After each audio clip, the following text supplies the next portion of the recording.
great. I'm alive, and I guess that's what's the most important thing. We live another day, so I've learned to take it every 24 hours and just count my blessings every day, and that makes me happy. Yeah.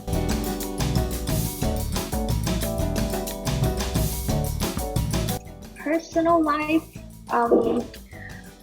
well, um, I'm an introvert, so when I exchange notes with other introverts, interestingly, I don't know whether it's just me or the people that I interact with, um, we realize that I think introverts enjoy the isolation a little bit more than the extroverts. um, I as an introvert, I previously had to deal with a lot of social anxiety. So like meeting people stresses me out, like before I go for a meeting or go for an event. But ironically, I've been doing that my whole life. And then later along the years, 20 years ago, they don't have clinical diagnosis for social anxiety, right? They don't have clinical diagnosis for a lot of things. And then it's only after all the years I saw a questionnaire, it said, are these what the things that you feel when you're with people or in front of crowds or in a social environment? And I ticked all the boxes and I found out I had like social anxiety all these years. So sorry for another day. Being in isolation, I felt great because I didn't have to meet or see anyone, and all the meetings, if I had to do any meetings, it was like this. So yeah, I still need to prepare, but but it's not the same as physically meeting someone. Sometimes I, as an introvert, maybe it's just me. I struggle with I'm not sure what to say. Did I say the right thing? Did I respond well? So yeah, so I kind of enjoyed the isolation a little more, and gave me a lot of time to. It was like a big pause button. Like you hit the pause button for a while, and interestingly, it's not just in Malaysia or in our region, but this whole COVID-19 came across like a healthcare induced coma of the entire economy. Everything just shut down.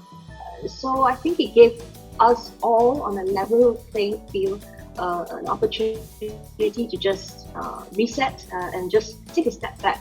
And because it's not us as individuals just taking a step back, everyone is taking a step back, so we're not falling too far behind, if that makes any sense. So it was great. It reminded me of a magnifying glass.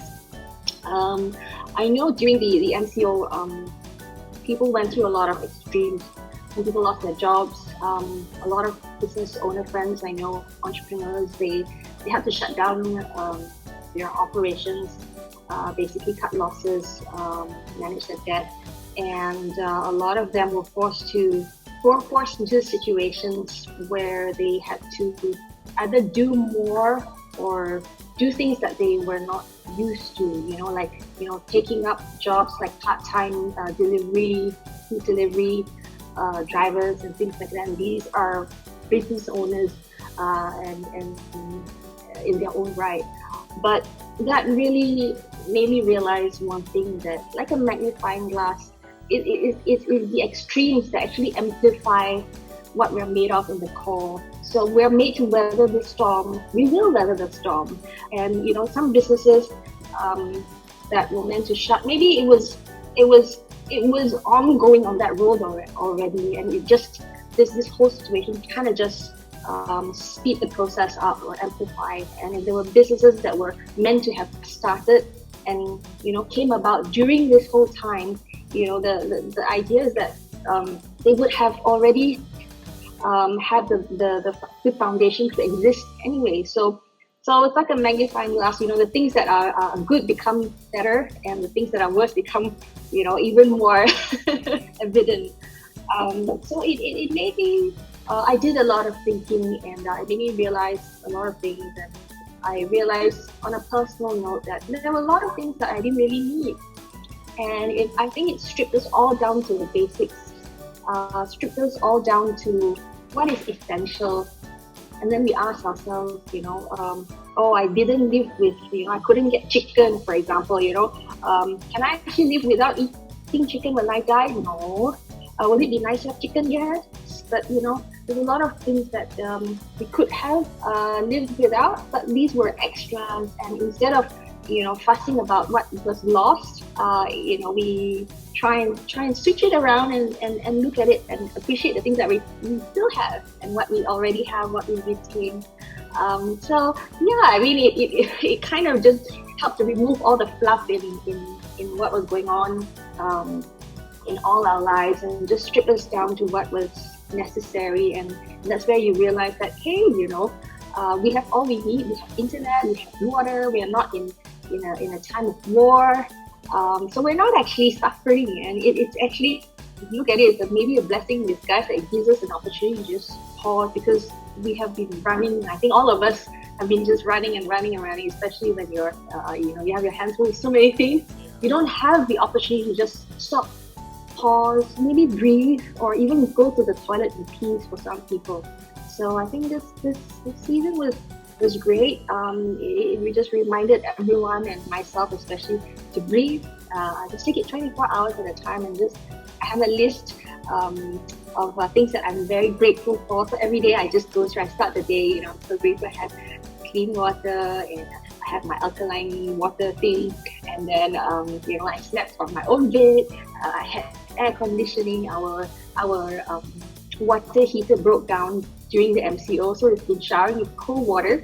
But it's good, you know what? It fires up the mitochondria, fat burning molecules. So it's good. So I learned a lot. So in a personal way, it affected me for the better. I think I'm a happier person now. I have so much to be grateful for. So yeah. Professional life. I mean, as an entrepreneur, I think what I realized personally is that I became more efficient in this time. I got to do more in the same amount of time, and obviously, a lot of businesses, including mine, we had to rethink a lot of the way we did business. We had to rethink the reason for our existence, and that gave us an opportunity to think about pivoting. And I think that's what a lot of businesses have been doing at this point of time, pivot. And then we realized that there were a lot of untapped areas that we didn't explore because we were so comfortable in the status quo and what we were doing previously. So in my professional life, I think being forced out of the comfort zone actually forced me into an environment where I had an opportunity to learn more and grow. It's uncomfortable, but typically the discomfort that we feel is growth. Having Zoom meetings, you can have more meetings in a shorter period of time as opposed to when you were physically going out, braving the traffic, and then having to park the car and all those things. So we end up working longer. It's the longer hours, more hectic, and I don't have kids, but I can only imagine how tough it must be for mothers, because they're working, they're managing their children, homeschooling them, cooking the meals, cleaning, and it's all within the same roof, and so much energy from the little humans, right? So for me, I think just as the same impact on the personal basis, I think it was a great forced move to kind of extend and grow.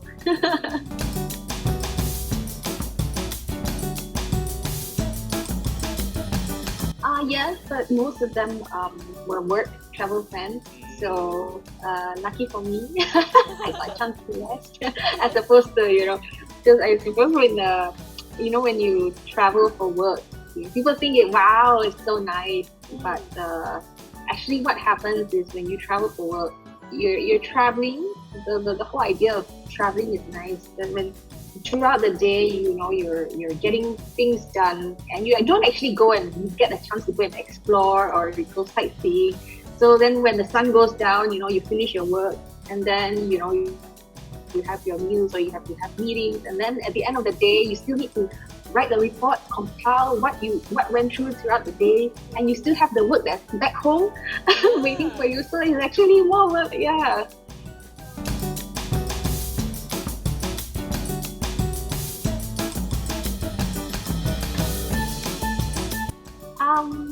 Malaysia is a beautiful country, and I had the opportunity to do a travel show, unconventional travel documentary last time, and found so many other places. I didn't know that Malaysia has one of the oldest civilizations, older than Siem Reap, older than Angkor Wat, and that's up north. And there's an excavation project ongoing there. And then in East Malaysia, the blue tiers, the Tusan Beach, where at night you can see those planktons glowing in the dark. All those places are so untalked about. And there are a lot of places in Malaysia that, I'd love to go and explore. For sure.